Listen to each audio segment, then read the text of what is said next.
So hello everybody, welcome to my little presentation / workshop on game mechanics and features.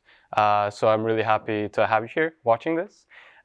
So first off, this is going to be a little bit more discussion focused. So even though this is pre-recorded, I still want to hear some of your ideas, some of your responses. You know, you can discuss this in our Discord chat, or you can even drop some comments, or maybe, just talk in your team, because honestly, game mechanics are just really loosely defined. It's not going to be anything specific. You're not going to learn how to design a game, because designing a game is something really personal and something that you do step by step with your team or with yourself, and just reflect on how everything's going. So, feel free to share thoughts, expand on some ideas, and please do, because on its own, I don't really have too much content. So first off, before we can discuss things, we have to sort of define what a mechanic is. So broadly speaking, a game mechanic is a rule or a set of rules that defines how a game works. So these rules obviously directly influence gameplay by defining what players can do and how the game reacts, as well as what a game may do as well. So it's separate from gameplay, because gameplay as a whole is just the experience of the player's input. And, when we talk about the player doing something, the rules of the game or the mechanics obviously define that and sort of enable that gameplay. So mechanics influence one another, and we're going to talk about that later. And they're often built up from other game features. So you can sort of have an overarching mechanic, and then you can go deeper and deeper. And I'm going to discuss some examples. So I've listed some things here. Some are more specific than others. So an example of a game mechanic could be crafting. And when I mentioned the game mechanics can be broad, or they can be sort of simple, or they can be deeper or connected with more things. An example might be something like Minecraft, for a sort of simpler crafting mechanic. So you have a crafting table, or you have your inventory, you just put items in and something comes out, you consume those items. But even then, that's all part of the inventory system as well. So you see the inventory management mechanics and sort of item drops playing a part in crafting as well. So they sort of make a whole, and we can say that a mechanic that influences the game is crafting. Now a more complex example of that might be games like Warframe or Destiny 2, where you get crafting materials as you play the game, and then you go through a massive UI and massive crafting recipes, and then make some cool items.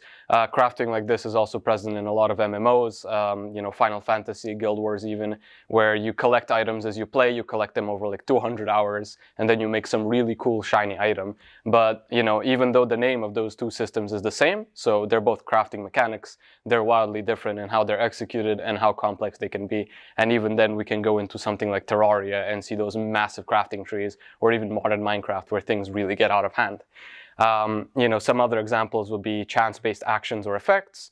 So that exists a lot in MMO RPGs and RPGs as well, where things have a chance to happen. You can miss an attack, you can critically hit something, you can influence those mechanics as well. So again, they can be simple or they can be complex. Movement as well. If you're in a walking simulator, the only movement mechanic is going to be moving and maybe sometimes jumping.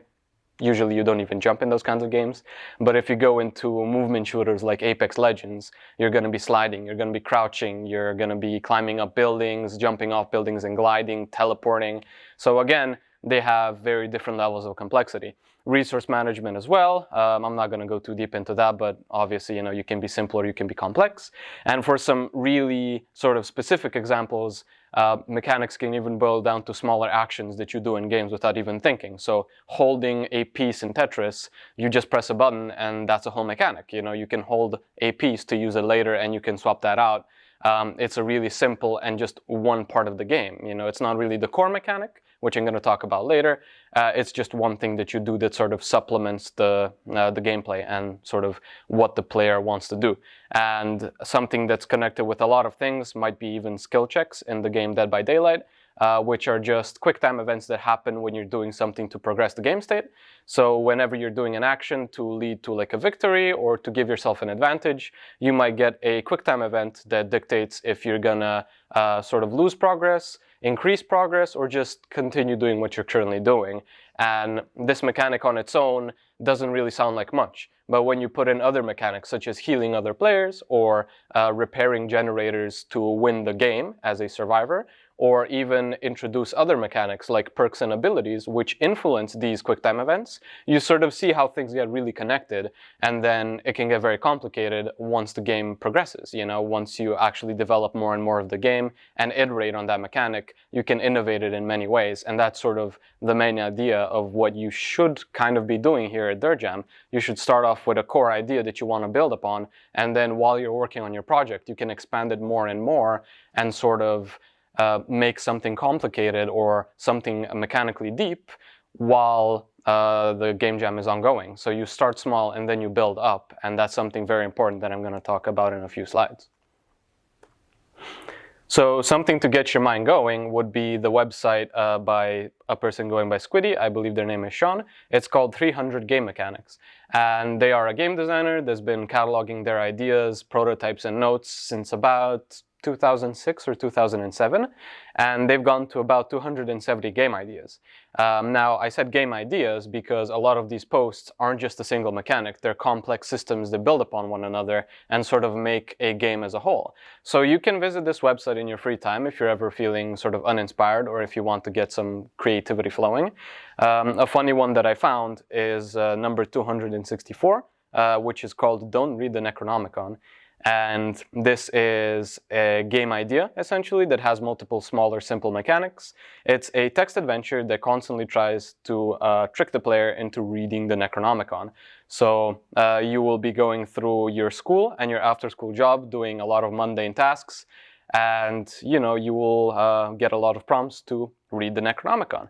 So whenever you read it, the text will slowly appear on your screen until you type stop.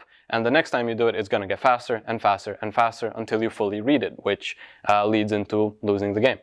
So obviously you can see how this has multiple smaller mechanics. So it's text-based, so there's going to be text rendering. That's a rule. The player has the ability to input what they want to do. That's a mechanic. The player can read the Necronomicon. Again, that's a mechanic. The Necronomicon wants to be read. That's a game rule as well. You're going to have chances to read it, or maybe it's going to force itself on you, sort of like, opening up and making you read the book itself. So again, that's another mechanic. And then we have the mundane tasks, which are a mechanic on its own. So even this simple idea of a game has multiple mechanics we can isolate.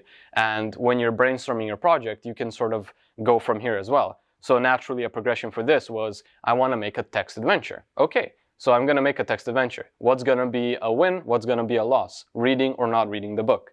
And then you're going to continue sort of drilling deeper into those mechanical ideas, and you're going to expand them. You have mundane tasks. Are mundane tasks going to be a way to distract yourself, or are they going to be a way to make you read the book? Are you going to be like bored after studying and you want to read the book? Or are you going to distract yourself by cleaning the house and not reading the book? So you can expand this in many ways, and when you want to make a full game or just make a project for a game jam like DurJam, you're going to start off small, and then you're going to build up on those ideas, ideally, and keep those ideas constrained. Again, I'm going to talk about that later. I'm talking about a lot of things later. So this is just an idea, so you can leave some comments, you can discuss in your team, or you can even talk in the Discord server, but what are some of your favorite game mechanics? So this can be something simple, like I previously said, oh, I like crafting in this game. Or maybe you want to talk about an entire system, like, oh, I love the movement system in like Rainbow Six Siege. Or I love the tactical gameplay elements and mechanics of Counter-Strike, So you can go as big or as small as you want. All that matters is that you just get those ideas flowing and share them with your friends. So just to break the ice, one of my personal favorite mechanics that I love how well executed it is the stress mechanic from Darkest Dungeon. So this is a roguelike, very sort of grim fantasy dark game, single player, where you command a team of 4 adventurers and send them off to adventures. You send them to ruins, to forests, to defend cities, or maybe to explore and whatnot. And naturally, given that it's a sort of turn-based tactical game, you want to have elements of risk management, and you want to have elements of chance-based gameplay as well. So stress in this game is represented by a secondary resource for each character in your party, similarly to HP. You will lose HP and you will gain HP as resource management as part of your adventure. However, stress in this game is implemented by an increasing resource that is very difficult to reduce through the course of your adventure. So as you send your characters off into a level, they're going to start off on low stress, And as you continue and continue, things are going to get worse and worse and worse and worse. Again, tying into some core gameplay ideas and themes of this game, where it's like you're pushing your team as much as possible. You want to succeed. However, are you going to succeed at a cost? Or are you going to have to move back and sort of try this again with a different team? So in this game, whenever things go wrong, a trap gets triggered, somebody misses an attack, an enemy gets a critical hit on you, maybe even a character dies, all characters in your party will receive some amount of stress. This stress increases over your adventure, and it gets up into some large numbers which are very difficult to work around until you reach a sort of breaking point. And you will reach that breaking point during your adventures because, as they've designed this mechanic, it's on purpose difficult to reduce. That's sort of the risk and reward aspect of the game. When characters get too stressed, they will obtain flaws which further augment gameplay and how the stress system functions. So, I mean, I took a screenshot of the game, but in this case, one of the characters reached too much stress and they've become paranoid. When a character is paranoid, they will be less effective in combat. They will refuse to be healed by some characters, for instance. They will comment on a character missing an attack. They will maybe move back in the party formation, ruining your plans. And again, all of that ties into risk and reward, risk management, and sort of testing yourself. And are you going to push forward or are you going to back off? Especially this mechanic ties in with some other ideas in the game, such as permadeath, permanent changes in your characters, and sort of just seeing if you're going to push on. All of this sort of builds up into a very stressful experience for the player as well, but that's the core gameplay idea of the game, really. And when characters finish a dungeon and when they finish an adventure, they're going to be unavailable for a little bit, because even though they might heal quickly, you still need to spend time having them relax and lose that stress. So if a character gets pushed too far, you might have to exclude him from the next 3 or 4 adventures just so he can get back to being normal and at like 0 stress. So that's one of my favorite mechanics in games, just because it ties really well into the themes and it works very well with some other deep mechanics and connects to everything, basically, just giving you a more interesting and rich experience in the game. So again, I'd love to hear some of your favorite mechanics and why they're handled well, or why you enjoy the way they're implemented, or how they contribute to the game as a whole. So this one might be a little bit difficult given that this is a game jam, so everybody's making their own projects. But if you feel comfortable with it, what kind of mechanics do you have in mind for your own game? Do you have something that you might be stumped on, something that you want to expand, or just, maybe you're having some creativity blockage? You're like, how can I do this? I don't really know how I can implement this, but I really like the idea. Feel free to share, and I'm sure that people will be happy to talk about that, and maybe you can bounce some ideas around and everybody can leave a little bit more inspired. Now, for the boring part, now that we've talked about mechanics and we've talked about game features and really nice ones, and how you want to implement as much as possible, and you want to make your game really deep and really interesting and really cool by adding random mechanics that might not really be connected, but they're going to make the game a little bit cooler for you. You have to take into account that implementing and even creating these ideas takes a fair bit of time and energy. So mechanics should ideally meaningfully contribute to your game. So if you're making some, like roguelike deck builder, and you're like, I want to add a fishing minigame, you have to consider, does your game really need fishing mechanics? Is that going to be part of the core experience? So all of these mechanics take a good amount of time to properly design. You have to think about edge cases, you have to think about how the players are going to engage with it and how they're going to essentially have fun with those mechanics. You ideally want to make a fun game. I hope so. And you need to document and you need to implement these ideas, and then you need to tweak and change them based on either how you enjoy the game or how some of your friends enjoy it while you're playtesting. And all of this takes away from your limited time. In this case, your time isn't really that limited, but in some game jams that are strictly 24 hours, you're going to have to make sacrifices, and you're going to have to weigh if a mechanic is good to implement, if you have the time to polish it. So naturally, all of this takes time. And what else takes time? Making your game look good, polishing those mechanics so that the game feels good, brainstorming and iterating on other ideas so your game isn't really one-dimensional, so you can sort of expand that, and of course, please do this testing your game so that your game isn't a buggy mess and explodes when somebody, accidentally moves down when they should have moved up or something. So all of this is really important, and I just want to put an accent on polishing and testing, because even if your game has maybe like 1 or 2 mechanics, if you really polish them and really make them feel good, your game is going to soar and your game is going to be really interesting and memorable because it executed something perfectly. So again, too much of a good thing. If you want to make a really massive, deep, involved game, you want to make GTA 5 on a game jam, try and do something like that in a week, and then try and do that in a day. Like, that's just not going to work. You're not going to have a polished product. So sometimes I just want to reiterate, dwelling on ideas and digging deeper into existing systems isn't the way to go. You want to sort of step back at times and look at your game completely, and then see if you really need to expand upon something, or if it will be better to do something else, like polishing something, or making your game more visually appealing, or even working on a story or sort of themes of your game, just so you can make the experience as a whole more interesting, because games aren't really just about the mechanics and gameplay. You have a lot of games that are mechanically simple but are really addicting or really successful, and I'm going to talk about those in literally the next slide. So another thing though, please don't just say no to new ideas. While you're working, you might have an urge to sort of improve something or make it deeper or expand it in some way or build upon it.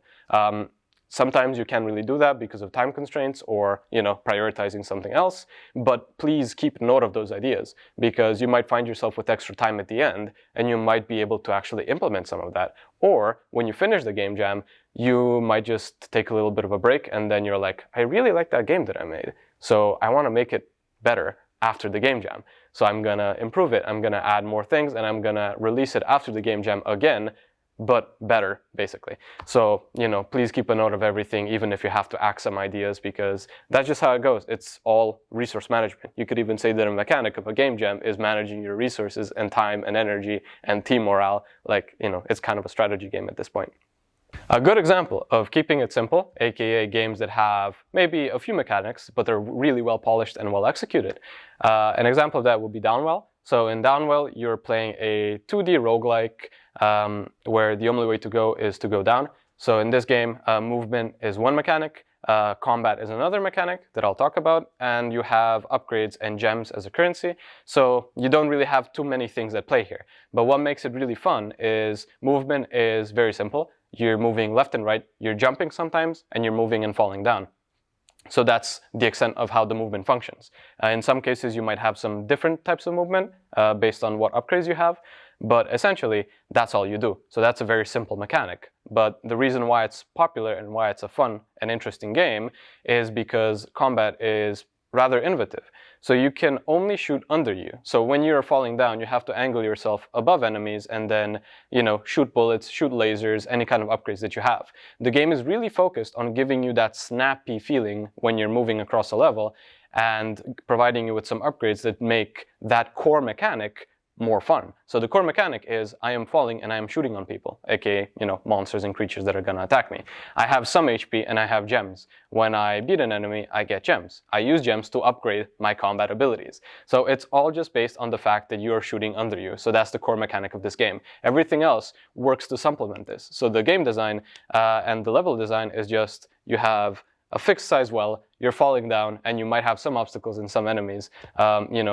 Shoot and fall, and that's it basically. Like, that's just how the game functions. But when you actually play it, you'll see that the controls are very fine-tuned. It's a very snappy, fun experience, so definitely something to look out for. Another example of a walking simulator is the Stanley Parable. So this game basically has like maybe 2-3 mechanics. So you walk and you can interact with objects sometimes. You can open doors, and well, that's about it. But what makes the game really interesting is the fact that you have a narrator constantly talking while you are moving. So you're sort of in this experience where you don't really have anything mechanically engaging in the game, but the thing that's drawing you into it is actually the narrator. It's like seeing what's going to happen next. It's finding the endings, finding the little Easter eggs. So the game is sort of classified as a walking sim. You're walking and you're listening to the narrator, and that's the sort of draw in for the game. But the reason why it's popular and why people enjoy it is because the narrator and hearing what's going on is sort of a mechanic in the game. You know, it's a rule of the game. When you interact with something, the narrator is going to give you a snarky comment. They're going to say something funny, and you're going to be like, well, that's interesting. I want to continue. I want to hear more of the narrator. Another game that keeps it simple is Papers, Please. I'm really going on like the simple games, but you've probably heard of some of these because they're successful. They've executed what they do properly. So in Papers, Please, you play as a border control officer. You get people's passports. You open the passport, you check it, you check if they're the same person, if their name is fine, if their details are correct, and then you stamp it with yes or no. That's basically it. That's gonna be like your first maybe 30 minutes of the game, like you're just stamping passports, you know? However, the game expands upon those mechanics, sort of giving you only one thing to play with, and then expanding them by giving you choices and giving you other things that you can do. Later in the game, you're going to be able to do X-ray scans on people. You're gonna be able to call border security. You're gonna have to make moral choices. Do I let this person through, given their circumstances? Do I take this bribe? Do I deny this person even though they've given me a bribe and I'll take it, you know, sort of things like that. And while you're playing the game, your choices matter, and you're going to collect these citations, you're going to collect sort of punishments based on what you've done or what you haven't done, and all of that gives you an experience that is very pessimistic in this case. The game is sort of very grim. However, that's the draw. You know, you want to see more of the story. You want to make more of these choices. And all of these choices play out by just having you stamp a passport with yes or no. And one more game that keeps it very simple, and this is an example, Go. So mechanics aren't just a video game thing. Mechanics have existed in games like forever. You know, chess is a mechanically complex game. Every piece does a different thing, but it's not really too complex. You know, you can learn the rules of chess in like one game. You can sit down and be like, okay, this is it. Tic-tac-toe, mechanically incredibly simple, but not deep at all. So that's why people get bored of it. It's basically a solved game, you know. People are always going to play the same moves. They're going to get the same ending, and that's it.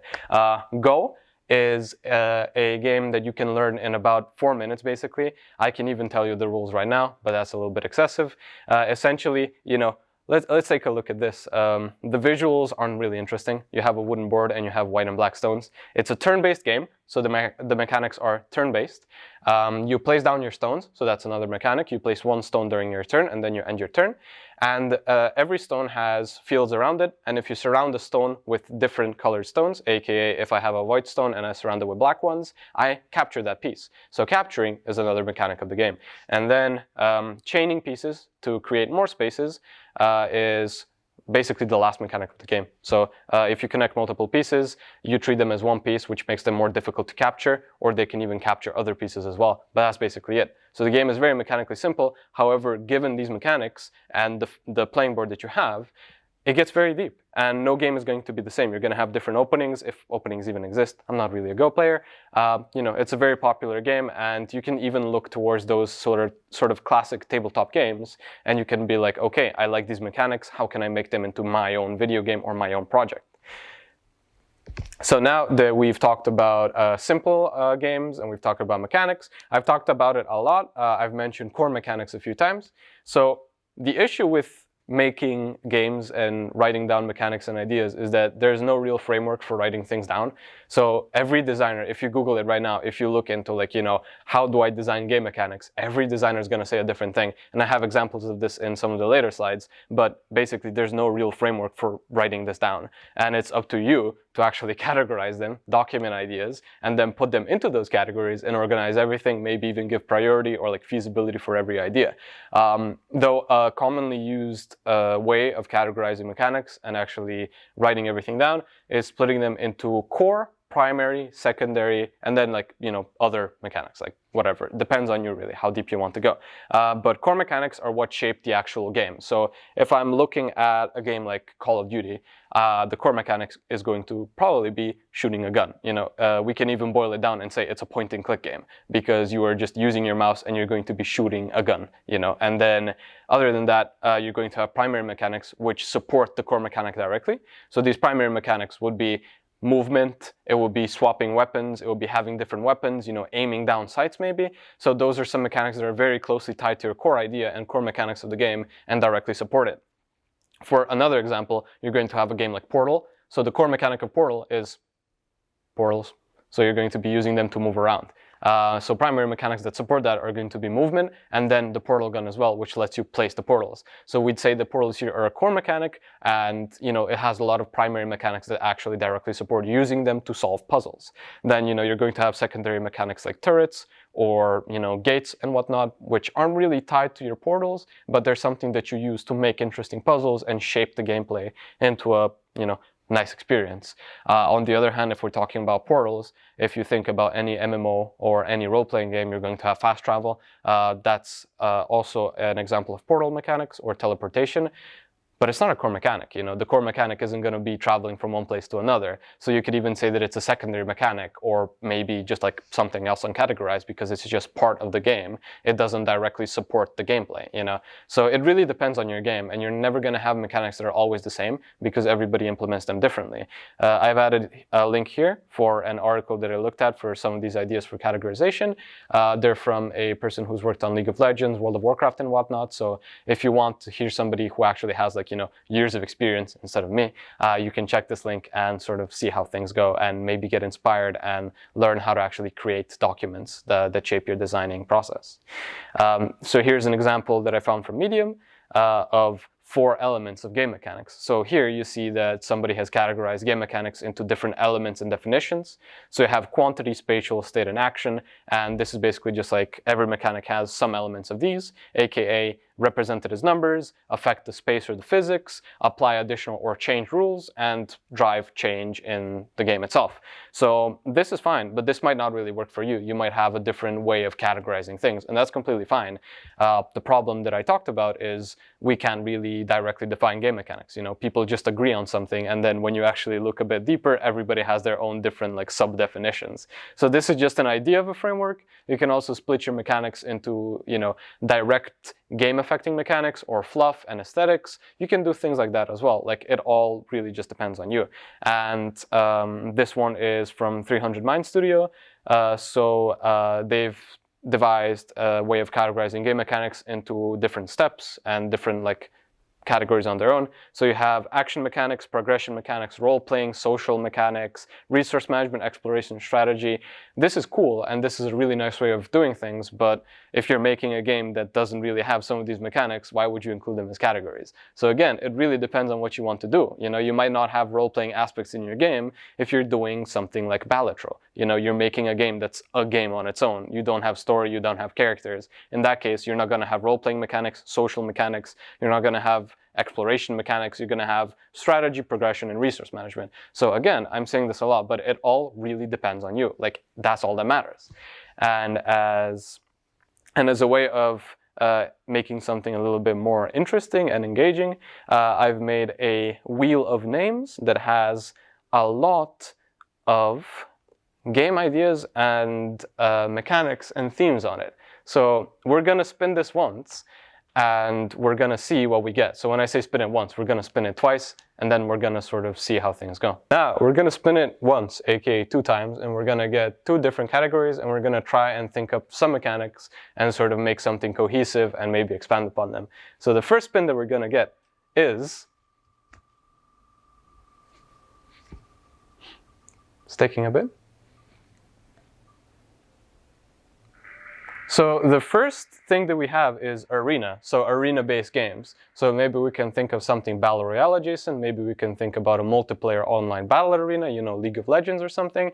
We're going to see what we get next and then think up of a definition once we get that. So our first idea is going to be arena. So now our second one, and it does take a little bit to actually spin this wheel, our second idea is going to be... Oh no, it's Souls-like. So we want to sort of mash the idea of an arena-based game with a Souls-like game. So now that I think about something like that, Souls-like games are usually things like Elden Ring, they're Dark Souls, Bloodborne, and whatnot. So when we think of a Souls-like game, we think of those core mechanics that drive those games. So they're usually going to be third-person games. So they're going to be third-person, mechanics will include tight combat, so options like dodging, movement is going to be restricted. You're not going to be really mobile in those games. So we're going to have something that's low mobility and simple movement mechanics. So just moving around, dodge rolling as well. That's like a staple of those games. We got to include that. And then maybe we can expand upon them later on. Like if we think about like class mechanics, maybe have somebody that can teleport, somebody that's slower, somebody that's faster. You know how they do stats as well. So in those games, those are sort of the core ideas. You really want some tight, unforgiving combat. And for an arena game, you want to have a lot of players that are in the same map and they're going to fight each other. So what I'm thinking right now, we could make a game that has a tournament mechanic. So that reinforces the idea of an arena. And then we will back it up with some sort of fantasy themes to make it more Souls-like, you know, taking inspiration from, let's say, Elden Ring. So in this game that I'm thinking about, we're going to have a matchmaking and lobby mechanic where we're going to have, let's say, 20, 25 players, around that number of them, hop in one map together. So everybody queues up, and after 20 or 25 players have been found, you know, we'll tune the numbers later on. It's really important to actually play test your mechanics and then see how they go. But we have a lot of players, and we're putting them in an arena. We can have a mechanic as well based on voting for a map that people might like. So because we have that aspect of putting people in a map where they're going to fight, we want to have well-designed maps, and we want people to be able to sort of influence that choice, to have something preferable for them. So in this case, we could implement a mechanic for voting for a map when people have been put in that lobby. And when a map has been chosen, maybe randomly, maybe voted by the majority, or maybe we can have a ban system as well, because a lot of competitive games support banning just to make it more accessible and sort of let the player shape the meta as well. So those are some mechanics that we can implement as well for all of that sort of, you know, back-end stuff that, you know, players queuing up, players selecting a map and whatnot. When players are added, that's when the fun happens. So the arena and PvP aspect is going to be supported by combat mechanics and movement mechanics. So for combat, we could have something like blocking, dodging, and attacking. So that's going to be combat. And then movement is just going to be walking around, jumping, and a stamina system as well. So again, stamina is a mechanic. So now that we have all of those ideas, we can sort of put them together, put them in one thing, and then just say, okay, I've thought up about mechanics for a Souls-like arena game. Players will be put in an arena map with 20 to 25 players total. They will have their characters that they create before they play this game, and they will be put into that arena and they will be told, fight.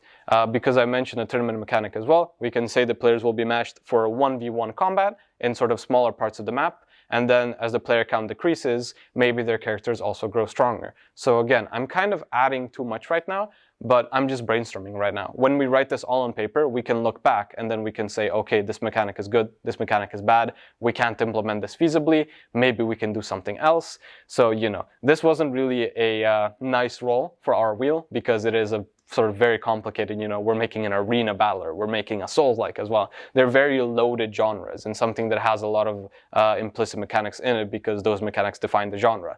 But now that we have all of these ideas, if we just write them down, we can whittle them down and then we can even, you know, tournament style, compare some ideas and then get a finished product that might be simpler and more feasible for us to do.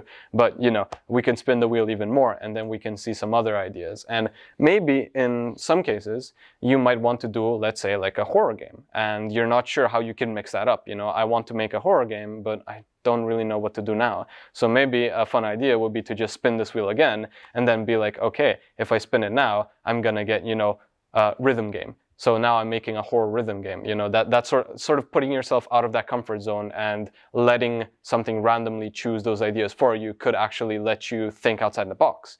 So you can use any methods like this to just drive more progress and more sort of creativity in your game process. But again, please be mindful of what I previously said, that you don't want to overload with mechanics. During brainstorming, that's fine. You know, you can put as many ideas as you want down. You know, that's the idea of brainstorming. You want to sit down with your team or, you know, with your friends and you want to talk and you want to be like, okay, what's cool to add in our game? And now that we add more and more and more, when you get to actually implementing or judging those ideas and mechanics and making a cohesive game, you're going to want to trim some of that down, change some things as well to tune them so it fits better, and then in the end, get a more polished product. So in this example of our arena Souls-like, we totally went overboard with the ideas, but that's the fun of brainstorming, you know? And once we have that vision after our brainstorming, we're gonna choose our core mechanics, see how we can support them with our other ideas, and then trim down some of those ideas even more and get to implementing and putting up that sort of core game vision and supporting it as much as possible polishing it up, testing it, and then having a feasible, nice, fun game.